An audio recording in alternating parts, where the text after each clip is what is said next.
ఆధ్యాత్మిక శక్తి అనే కార్యక్రమానికి ప్రభు అయిన యేసుక్రీస్తు పేరిట మీ అందరికీ స్వాగతం.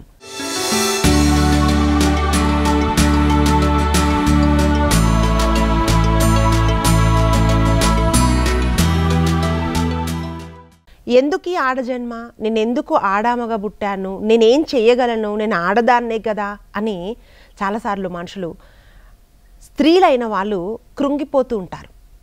ఈరోజు ఒక స్త్రీ ఎలా ఆశీర్వాదకరంగా మారిందో, ఒక ఖండానికి సువార్తకి మార్గం తెరిచిందో ఆ స్త్రీని గురించి ఈరోజు మనం బైబిల్లో మనము ధ్యానించబోతున్నాం.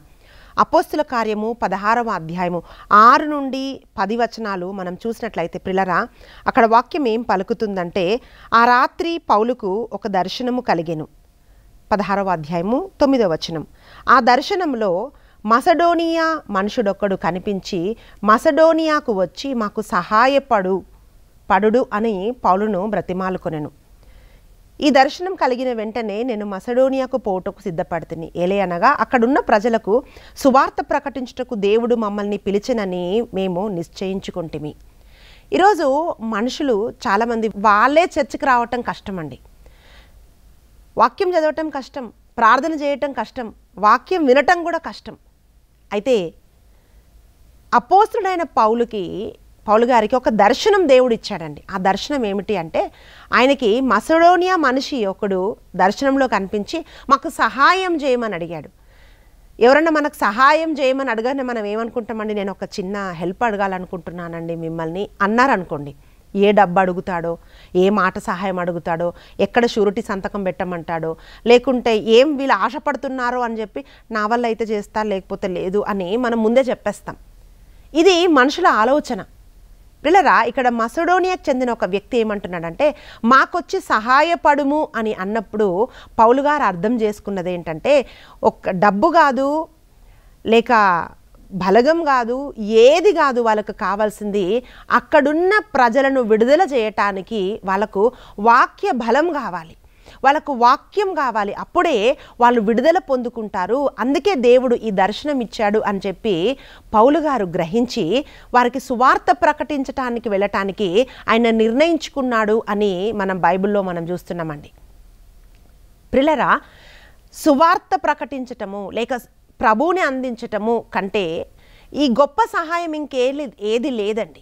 అంటే ఒక వ్యక్తికి మనం ప్రభువును అందివ్వగలిగితే, ఒక వ్యక్తిని ప్రభువు యొద్దకి మనం నడిపించగలిగితే ఇంతకైనా మించిన సహాయం ఏమీ లేదు. ఇది నా మాటలు కాదండి. బైబిల్లో మసడోనియా వ్యక్తి దర్శనంలో పౌలు గారికి కనిపించి అడుగుతున్న సహాయం ఏమిటంటే, మాకు వాక్యం కావాలి. కానీ ఈ రోజుల్లో ఏంటంటే వాక్యం చెప్తుంటే కూడా వినేవాళ్ళు లేరండి. అంటే ఇది మాకెందుకు, మేము వాక్యం వింటుంటే మేమే చెప్పే వాళ్ళకి సహాయం చేస్తున్నట్టు ఫీల్ అయ్యే టైంలో మనం ఉన్నాం ప్రిలారా. మరి పౌలు గారు మసడోనియాకి వెళ్ళారు అని మనం చూస్తున్నాం. అపోస్తుల కార్యము 16వ అధ్యాయము 12వ వచనం. అక్కడి నుండి మసడోనియా యొక్క మొదటి మండలంలోని నగరమైన ఫిలిప్పుకు వెళితిమి. అది రోమీలకు ప్రవాస స్థానముగా ఉండేను. ఆ నగరంలో మేము కొన్ని దినములు గడిపితిమి అని పౌలు గారు చెప్తున్నారు.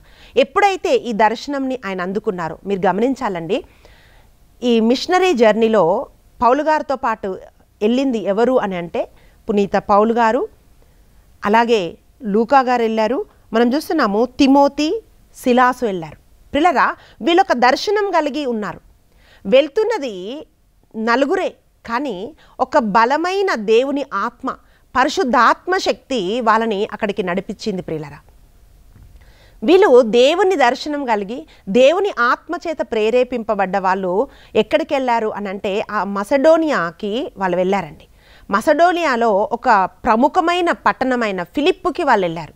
ఈ పట్టణం ఎందుకు ప్రముఖమైన పట్టణం అంటున్నామంటే, అక్కడ మనం చూస్తున్నాం ప్రియులారా, రోమీలకు అది ప్రవాస స్థానమై ఉండేను అంటున్నాం. అంటే ఒక ప్లేస్కి చాలా ఇంపార్టెన్స్ ఉందండి.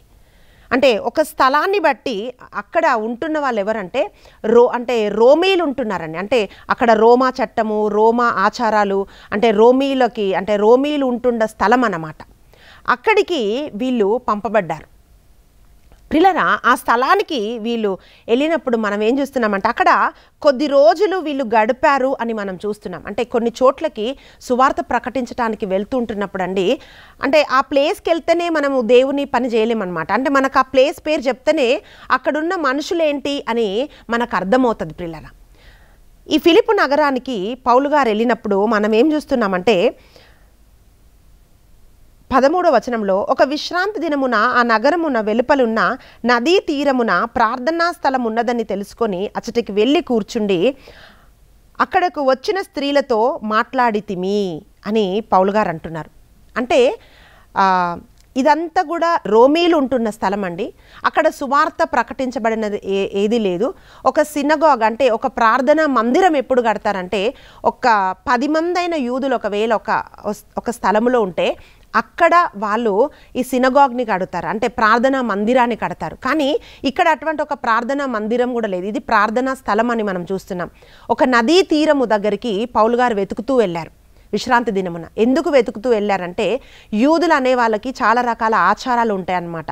ఆ ఆచారాలన్నిటికీ వాళ్ళకి నీళ్లు అవసరమై ఉంది కనుక ఆ నదీ తీరమున వాళ్ళు ప్రార్థించుకోవటానికి ఒక స్థలాన్ని వాళ్ళు ఏర్పరచుకుంటారు. పిల్లరా అక్కడికి వెళ్ళినప్పుడు అక్కడ వాక్యం ఏం పలుకుతుందంటే, అంటే 10 మంది కంటే కూడా అక్కడ తక్కువ ఉన్నారనమాట. తెలుసుకొని అచ్చటికి వెళ్ళి కూర్చుండి అక్కడికి వచ్చిన స్త్రీలతో మేము మాట్లాడితిమి అని బైబిల్లో మనం చూస్తున్నాం. అంటే ఎక్కడికైనా ఒక వ్యక్తి దర్శనంతో వెళ్ళినప్పుడు మనం ఏం ఎక్స్పెక్ట్ చేస్తామంటండి, ఇప్పుడు హైదరాబాద్ నుంచి ఇప్పుడు ఏలూరులో మేము సేవ చేస్తున్నాం. ఏలూరులో సేవ చేసినప్పుడు చాలామంది ఏమంటారు అంటే, మాట్లాడుతున్నప్పుడు అక్కడ ఎప్పుడు సేవ జరగాలి, అంటే అప్పుడు ఎప్పుడు దేవుడి కార్యం జరగాలి, మీరు అక్కడ ఎప్పుడు అంటే ఈ ప్రోగ్రామ్స్ మీరు స్టార్ట్ చేస్తారు అని కొంతమంది మాట్లాడుతూ ఉంటున్నప్పుడు అప్పుడు ఈ వచనం నాకు గుర్తొస్తుంటుందండి. ఏంటంటే ప్రియులరా, దర్శనం అనగానే మనకి పెద్ద పెద్ద ఎక్స్పెక్టేషన్స్ ఉంటాయండి. కానీ దేవుని దర్శనంలో ఏ ఒక్కరు నిలబడ్డా ఆ దర్శనంని ఆ ఒక్క వ్యక్తి ద్వారా దేవుడు పరిపూర్తి చేయగలుగుతాడు అని చెప్పి ఈ స్త్రీ జీవితం చూస్తే మనకు అర్థమవుతుందండి. వాక్యం ఏం పలుకుతుంది అని అంటే ప్రియులరా, 14వ వచనం మనం చూస్తున్నాం. మా బోధనలు విన్న వారిలో తియతైర నుండి వచ్చిన లిదియా అను స్త్రీ కలదు. ఆమె ధూమ్రవర్ణము గల వస్తువులను అమ్ముకొను వ్యాపారస్తురాలు, దైవ భక్తురాలు. ప్రభువు ఆమె హృదయమును తెరిచి పౌలు బోధను సావధానముగా వినినట్లు చేసెను. 14వ వచనం మాత్రము మనం ధ్యానిస్తున్నాం ప్రియులారా. వాక్యం ఏమంటుందంటే, ఆమె మా బోధలు విన్న వారిలో తియతైర నుండి వచ్చిన లిదియా. ఈ పట్టణం ఎందుకు తియతైర అని మనం వింటున్నామంటే ప్రియులారా, దర్శన గ్రంథంలో మనం చూస్తున్నాం ఈ పట్టణం ఎట్లంటే భవిష్యవాణి చెప్పుకునే వాళ్ళతో, అంటే భవిష్యవాణి లేక దేవుడికి విరోధంగా చేసే అన్ని రకాల కార్యాలలో ప్రముఖమైన పట్టణమే ఈ తియతైర పట్టణం అన్నమాట. అక్కడి నుండి ఒక స్త్రీ వచ్చింది దేవుని సువార్తను వినటానికి. ఆమె పేరు లిదియా అని మనము బైబిల్లో మనం చూస్తున్నాం. లిదియా అనగా అర్థం ఏంటంటే సౌందర్యం గలది, ఏ నోబుల్ వన్, దయగలిగినది అని అర్థం ప్రియులారా.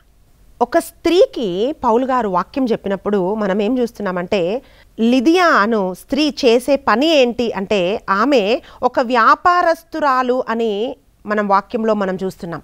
మొదటిగా స్త్రీకి ఆయన వాక్యం చెప్పాడు. లూకా సువార్తలో 18వ అధ్యాయము 9 నుండి 14 వచనాల్లో మనం చూస్తే ప్రియులారా, ఒక ప్రార్థన ఉంటుంది. ఇది ఫేమస్ ప్రేయర్ అన్నమాట.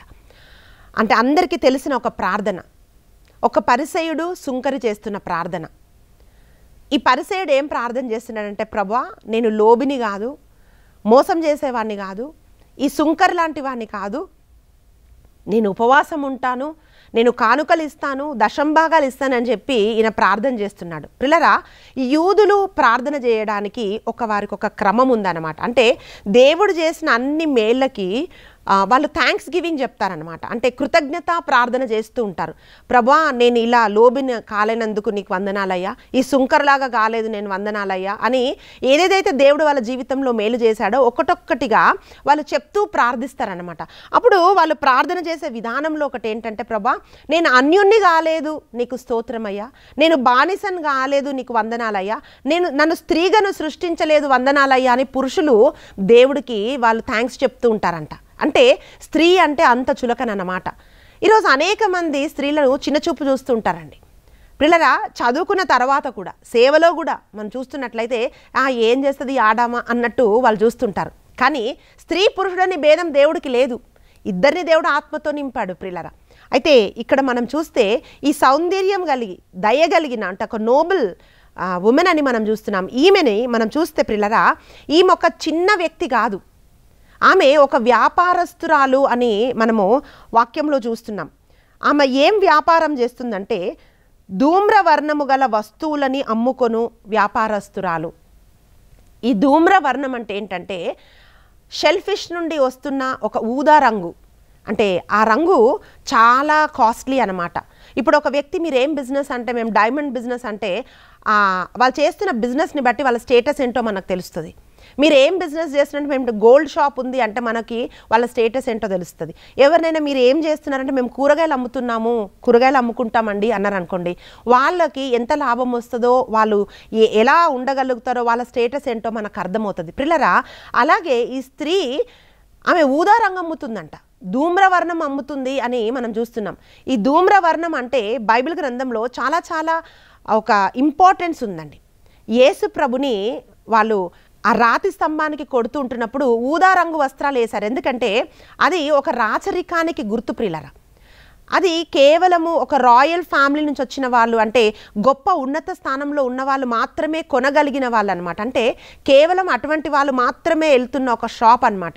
ఇప్పుడు కొన్ని షోరూమ్స్, కొన్ని షాపింగ్ మాల్స్ చూస్తే మనము అట్లీస్ట్ దానిలోకి వెళ్ళాలని కూడా అనుకోము, ఎందుకంటే ఆ స్టార్టింగ్ రేంజే కొన్ని వేల నుంచి అది స్టార్ట్ అవుతుంది. ఓ మై గాడ్, ఇది మన రేంజ్ కాదని మనం అనుకుంటుంటాం. ప్రియులరా, అలాంటి ఒక చిన్న చితక వ్యాపారం చేసే స్త్రీ కాదండి, ఆమె ఒక స్టేటస్ కలిగి ఒక గొప్ప వ్యాపారస్తురాలు ఈమె అని బైబిల్ చెప్తాంది. ఎందుకు దీని మీద మనం స్ట్రెస్ చేస్తున్నామంటే, కొంతమందిని అడుగుతుంటే అమ్మా మీరు ప్రేయర్ చేస్తారా, లేకపోతే ఏమైనా అడుగుతుంటే వాళ్ళు ఏం చెప్తారు, సార్ మాకు ఎక్కడ కుదురుతుంది అక్క, మేము జాబ్ చేస్తాము, లేకపోతే మేము బిజినెస్ చేస్తాము, మాకు పనులు ఉంటాయి అని అంటారు. ప్రియులరా, ఈరోజు ఈ లిదియా ఈ ఉద్యోగం చేస్తూ అంటే దేవుడి పని మేము చేయలేము అని చెప్తున్న వాళ్ళకి ఒక సవాలుగా ఉందండి.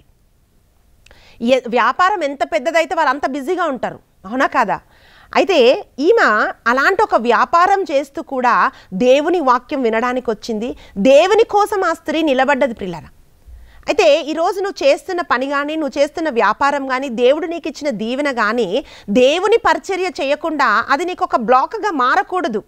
అది ఒక డోర్గా మారాలి దేవుని సువార్త ప్రకటించడానికి. నువ్వు కలిగి ఉన్నది ఏదైనా సరే దేవుడి కోసం వినియోగించాలి. అయితే ప్రియ సహోదరి, ఈరోజు నువ్వు ఉద్యోగం చేస్తున్నావేమో, నువ్వు వ్యాపారం చేస్తున్నావేమో, లిదియాని ఒక ఆదర్శంగా తీసుకోవాలి. ఆమె ఒక వ్యాపారస్తురాలు అని మనం చూస్తున్నాం. ఏం జరిగిందని మనం చూస్తే ఈ వ్యాపారస్తురాలు జీవితంలో దేవుడు గొప్ప కార్యం చేశాడు. ఇంకొక పక్కన ఆమె గురించి ఒక సాక్ష్యం ఇస్తుంది బైబిల్. ఆమె దైవ భక్తురాలు. ఉద్యోగం చేసే వాళ్ళందరూ దేవుణ్ణిలో ఉండడానికి సమయం లేదు అని అనుకొని ఒక ఎక్స్క్యూజ్గా తీసుకుంటారు. కానీ వాక్యం ఏమంటుందంటే ఆమె దైవ భక్తి గల స్త్రీ. ప్రభు ఆమె హృదయమును తెరిచి పౌలు బోధను సావధానముగా వినున్నట్లు చేసెను. అప్పుడు ఆమెయు ఆమె ఇంటి వారును జ్ఞానస్నానము పొందిరి. నేను ప్రభునందు నిజమైన విశ్వాసము గలదానని మీరు నిశ్చయించినచో మా ఇంటికి వచ్చి బస చేయుడు అని ఆమె ప్రాధేయపడగా మేము అందులకు సమ్మతింపవలసి వచ్చెను అని పౌలు గారు చెప్తున్నారు. ప్రియులారా, ప్రభువు లిదియా హృదయాన్ని తెరిచాడండి. ఆమె హృదయం తెరవబడ్డప్పుడు పౌలు గారు చెప్తున్నవన్నీ కూడా ఆమె సావధానముగా విన్నది. ప్రియబిడ్డ, ప్రాబ్లం నీ ఉద్యోగం కాదు, ప్రాబ్లం మనుషులు కాదు, ప్రాబ్లం నీకున్న సమస్యలు కాదు. ప్రాబ్లం ఏంటంటే హృదయం ఇంకా తెరవబడలేదు. హృదయం ఇంకా పరిపూర్తిగా దేవుడికి ఇవ్వలేదు. ఎప్పుడైతే ఈమె హృదయం తెరవబడ్డదో ఆ వాక్యాన్ని అంతటినీ ఆమె అంగీకరించింది అని బైబిల్లో మనం చూస్తున్నాం. ఆమె హృదయం తెరవబడ్డది. అప్పుడు ఆమె ఏమంటుందంటే, నిజమైన విశ్వాసము నాకుంది అని మీరు అనుకుంటే మీరు మా ఇంటికి రండి అని ఆమె అపోస్తలులందరినీ తన గృహానికి పిలుస్తుంది. అంటే తమ ఇంటికి ఆహ్వానం పలుకుతుంది. అంటే హృదయం తెరవబడ్డది, ఆమె ఇంటికి ద్వారం తెరవబడ్డది. అప్పుడు ఆమె కుటుంబ సభ్యులందరూ కూడా వాళ్ళు జ్ఞానస్నానం తీసుకున్నారు అని మనం చూస్తున్నాం. ప్రిలరా, జ్ఞానస్నానం తీసుకున్న ఈ స్త్రీ ద్వారా, అంటే ఈ తియతైరా, మసదోనియా, ఈ ఫిలిపు అనే ఏదైతే దర్శనం కలిగి పౌలు గారు ప్రయాణం చేసి ఇక్కడికి వచ్చారో, అక్కడ దేవుడు వాడుకున్నది ఎవరు అనంటే ఒక స్త్రీని దేవుడు వాడుకున్నాడండి. ప్రిలరా, పౌలు గారి దర్శనంలో నిలబడ్డ స్త్రీ లిదియా. ప్రిలరా, ఆమె ద్వారా ఈ ఐరోపా ఖండం అంతటా కూడా సువార్త ప్రకటించబడ్డదండి. ప్రిలరా, ఎలాగైతే ఐరోపా ఖండానికి అంతటికి ఆమె ఒక ద్వారం తెరవగలిగింది, దానికి కారణం ఏంటి అంటే దేవుని అందు ఆమె భయభక్తులు కలిగి ఉన్నది. ఈరోజు సమస్య ఏంటో తెలుసా? దేవుని సన్నిధికి రావటమే ఫస్ట్ ఒక ఛాలెంజ్. అంటే అక్కడి వరకు రావటమే ఒక పెద్ద క్వశ్చన్ మార్క్ అనమాట. అంటే టైం ఉంటే వస్తాము, టైం లేకపోతే రాము. రెండోదిగా వచ్చిన తర్వాత వాక్యం వినడం ఇంకా గగనం అన్నమాట. కానీ వాక్యం ఏమంటుందంటే ఆమె సావధానంగా ప్రభు వాక్యాన్ని విన్నది. వినుట వలన విశ్వాసం కలుగుతుంది అని బైబిల్ చెప్తా ఉంది. దేవుని వాక్యం వింటున్నప్పుడు ఆ వాక్యం మన జీవితంలో కార్యం చేస్తుందండి. వాక్యం వింటున్నప్పుడే ఆమె హృదయం తెరవబడ్డది. మీరు వాక్యం వినే ముందు మీరు ప్రార్థన చేసుకోవాలి, ప్రభువా లిదియా హృదయం తెరిచినట్లుగా వాక్యానికి మా హృదయం తెరవండి ప్రభువా అని ప్రార్థన చేయాలి. ఎందుకంటే ముయ్యబడిన హృదయాలలో దేవుడి కార్యం జరగదండి. అయ్యా నా హృదయం తెరవండి అని మనము ప్రార్థన చేయాలి. ఎప్పుడైతే ఈ ప్రార్థన మనం చేస్తామో అండి, మన చుట్టుపక్కల ఉన్న వాళ్ళకి అర్థం కాదు ఆ దర్శనం, కానీ ఆ దర్శనంలో మనము నిలబడగలుగుతాం. ప్రియులారా, నేను ఒక్కదాన్ని నేనేం చేయగలను, నేను ఆడదాన్ని కదా, నేనేం చేయలేను, లేకపోతే నాకు డబ్బు లేదు కదా, నాకు అది లేదు కదా అని ఇలా వందల క్వశ్చన్స్ మనకి రావండి. వాక్యం ఏం చెప్తుంది అంటే ఇవన్నీ ఏమి ఈ లిదియా ఆలోచించలేదండి, నేను స్త్రీనా అని. అలాగే పౌలు గారు కూడా ఏం ఆలోచించలేదు అక్కడ ఎవరుంటారు, ఏం చేస్తారని. వెళ్ళి ఆయన సువార్త ప్రకటిస్తున్నప్పుడే దేవుడు ఆయన కోసం మార్గం తెరిచాడు. ప్రియబిడ్డ, ఈరోజు నువ్వు ఒకవేళ ఒక వర్కింగ్ క్యాడర్లో ఉన్నట్టయితే, ఉద్యోగం చేస్తున్నట్టయితే, ఉద్యోగం చేస్తున్న వాళ్ళు దేవుని సేవ చేయకూడదు అని ఎక్కడ లేదండి. బైబిల్ గ్రంథంలో ఎంతోమంది ఉద్యోగాలు చేస్తూ కూడా దేవుని సేవ చేశారండి. ఈ లిదియా వ్యాపారం చేస్తూ దేవుని కొరకు ఒక తలుపు తెరవగలిగింది. ఈరోజు ప్రియబిడ్డ, మొదటగా నీ హృదయాన్ని తెరుస్తావా? నీ హృదయం తెరవబడితే ప్రభు నీ ద్వారా నీ కుటుంబంలోకి ఆయన వస్తాడు.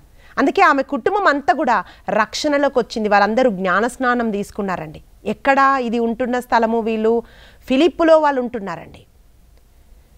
అలాగే మూడోదిగా మనం చూస్తే ప్రియులారా, ఎక్కడ అని అంటే ఆమె ద్వారా ఐరోపా ఖండం అంతా కూడా మార్చబడ్డదండి. సువార్తకు మార్గం తెరవబడ్డదండి. పౌలు గారి దర్శనంలో నిలబడిన ఏకైక స్త్రీ లిదియా. ప్రియులారా, ఒకరోజు ఒక చోటకి నన్ను వాక్యం బోధించడానికి పిలిచారండి.